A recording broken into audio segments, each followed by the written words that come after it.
First up on the show is the father and son team from Arrowfield Stud in Scone. They have an amazing connection with the Everest, as Redzel, the only winner of the world's richest race on turf, is sired by the amazing Schnitzel from Arrowfield Stud. This weekend, it's the annual Stallion Parade. It all began with Danehill, of course, then Redoute's Choice, Snitzel, and now the mighty, mighty Autumn Sun. This weekend's Stallion Parade includes the winners of $40 million in prize money and winners of 23 Group 1 races. And joining us now from Arrowfield Stud, it's a huge Racing Dreams welcome to John and Paul Massara. Gentlemen, how are we? Tim and Julie, we're fine. Excellent. Good morning, guys. Well, gents, talk to us. It has looked like an absolutely spectacular couple of days at Arrowfield. Well, we've been lucky with the weather and the horses have behaved themselves very well, and people are enjoying themselves looking at past champions and future champions here. John, tell us about where Arrowfield began and what it's become, because I know it is a labour of love for you, and it has been for a long time. Well, it began in its current state in 1985, 34 years ago, and we've built it from what was something pretty small. It was only my personal few horses, broodmares, to what it is today. We've gone through a number of iterations over the time. We've had we had a stud in New Zealand at one stage, in addition to what we had in Australia. We were a public company at some stage during that history, and over the last 15 or 20 years, we privatised it, and we've now built it into, well, proudly Australia's largest Australian-owned farm. Anyway, I know there are two other international farms that are here, but I suppose we're Australia's largest Australian-owned farm, and we're very proud of it. And we've got some great horses here, including three-time champion Schnitzel, who's the leading current champion of Australia on the sire ranks, and the very exciting the Autumn Sun that we presented to people today. And a hush came across. I've got to say, a hush came across the arena as he came out, and he was so impressive, such a physical beast, and you know, I think he's going to be the replacement for the great Redoute. We will get to the Autumn Sun soon, because I do want to talk about him. But Paul, talk to us about the Stallion Parade. We are looking at some images now of the stallions that have been on show across the last couple of days. They look magnificent. Talk us through who people have seen over the last couple of days. Yeah, well, we've got 11 stallions standing this year, from Japan, France, and obviously our domestic horses here. They've all been really well received. Obviously, it's been a challenging time, obviously, in country New South Wales with the drought. So everyone here has been hard trying to present the place as best we can and show our horses in the best possible light. But we've had a fabulous turnout, and it's been really busy, and the staff here have done a great job. So we're really proud of the way that we've presented the horses, and I think they've been really well accepted. Well, we're looking at Done Deal now, John. Like, we could go name after name. We've tried to isolate a few. A mighty horse. Well, he's a rising superstar, I'd say. He's had 3 Group 1 winners in his first couple of crops, and he's got some really exciting horses coming, you know, the Castelvecchios and the Super Seths, and a number of really good 2-year-olds that are going to turn into exciting 3-year-olds this season. And he's got a batch of other very, very good-looking 2-year-olds to come this year. So he's one that's gone from a fee of $25,000 to a fee of $60,000 this year in one fell swoop, due to his, his progeny results. But he was a great horse himself, you know, a multiple Group 1 winner. He won the Sydney Triple Crown, you know, he won the QE2.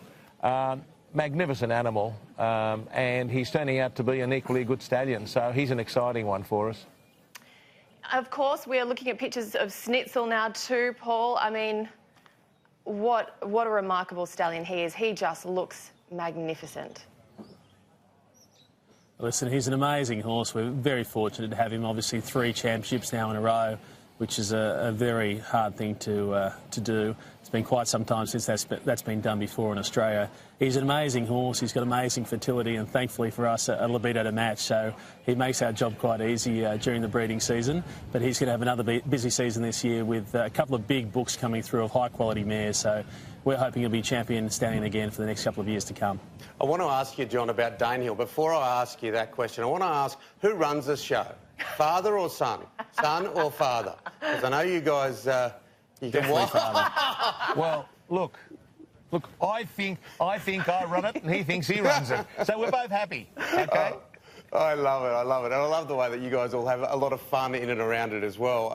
And Danehill, look, it started in so many ways with Danehill. And you know, you took a risk to start your whole career in this area, and Danehill was part of that story.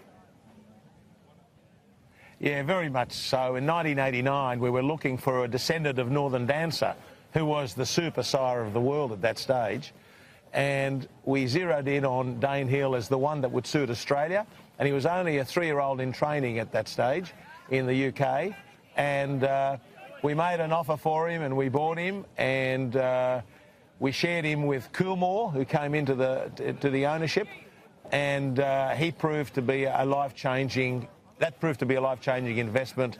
You know that nearly 50% of horses in training in Australia at the moment have Danehill in their first 3 removes. It's an amazing story, the dominance that this sire line has had in this country. And of course, then came Reduced Choice, or Flying Spur before him, then Reduced Choice, and now Snitzel. So that Danehill line has certainly been at the core of Arrowfield, and we continue, of course, with further descendants here. We have, you know, other horses like the Autumn Sun and Pariah and Showtime, a number of descendants of Danehill, you know, with us.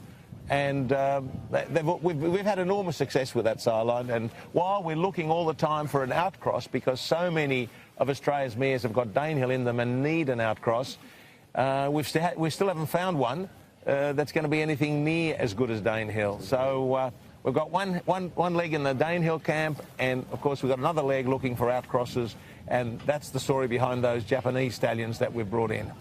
Paul, the Autumn Sun, we've been looking at images of him. He looks spectacular. How much has his physicality changed since he's arrived at stud and stopped racing?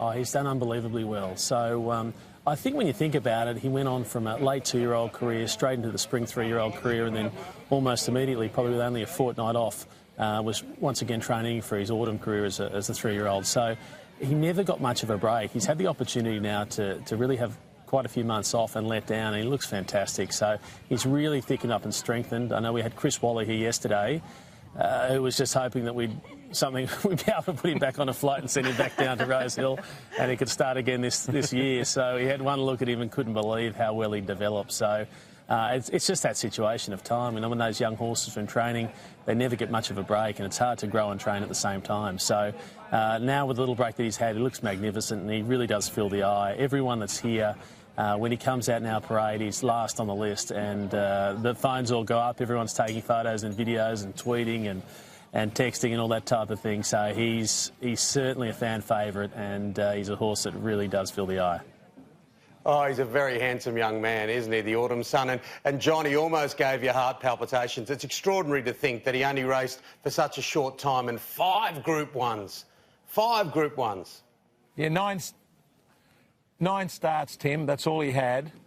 And in those 9 starts, he won 5 Group 1s. It was an amazing feat, and one that had not been done before, winning the Golden Rose and then going on to win the 3 Guineas. It's never been done before. So a special animal, a really special animal. We're very proud to have bred him in conjunction with the Aga Khan, His Highness the Aga Khan at Arrowfield. This is the reason we went into our venture with the Aga Khan, because he had all these wonderful mares that he sent down to us here. And over the last 10 years, we've bred some other horses, but this is the dividend out of that joint venture. This horse, a horse that I think is destined for great things in Australian breeding over the next 20 years. I want to show an image that we've got of Chris Walla here, because he was spotted on your Instagram account popping his little head through as if he were a jockey on the Autumn Sun there. You can just imagine he's only dreaming that you would pop Autumn Sun back on that flight back to Sydney. Oh, yeah. When you talk to him, if you get a chance to, ask him what he thought of the condition of the Autumn Sun, because he was telling us right through, excuse me, the last campaign, that the horse isn't developed yet. You wait and see what happens when he does develop into a fully grown man. He'll conquer the world, sort of thing. And obviously he was right, because with that couple of months break, he's turned into quite a beast of a thoroughbred, and you know, I'd hate to think what he could do to them today in the condition that he's in. He's just, you know, he's got much more muscle, he's developed over the hind quarter, he's thickened all over, and he's the full product now. Oh, I'm really looking forward to coming up to Scone, because Arrowfield, such a beautiful place, and congratulations on what you've done and what you continue to do up there. There's so many stories to tell, and we're going to bring those stories over the next few weeks. Paul, I'll leave the last word to you. Just a quick snapshot from your view, as a former trainer, as someone that loves horse racing, the Everest Carnival, you know, what it's become here.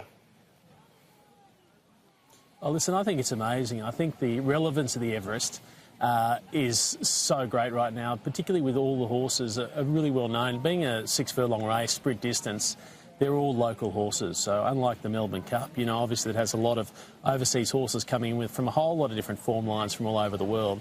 This is really a local race with local horses that everyone knows, everyone follows the form, everyone follows the stories. So particularly for, I think, the demographic, or I should say the age group below kind of 40, I think a lot of those younger people are really invested in the whole concept, and they love the fact that they know all the horses, they can follow them, they hear all the stories about the ownership and the slots and the negotiations, and I think it's been a great interest factor for the game. So I think it's been a wonderful concept and just a magnificent success. Paul and John Massara, thank you very much for your time this morning. We certainly appreciate it. All the best for the rest of the weekend, and as Timmy said, we cannot wait to visit. And don't forget to ask Bossy about the golden slipper he won for us on Flying Spur. There's a story behind that one. Oh, absolutely. And Lizzie Jelves, who we're about to talk to as well, was worked on Miss Finland, and Miss Finland was a golden slipper winner for you guys as well. And Lizzie absolutely loved Miss Finland. So, yeah. John and Paul, I look forward to a lovely glass of cold climate Shiraz with you in front of a fire in a couple of weeks up there at Arrowfield. We're brushing the red carpet out at the moment, and it's ready to be unfurled for you when you arrive. Thank you.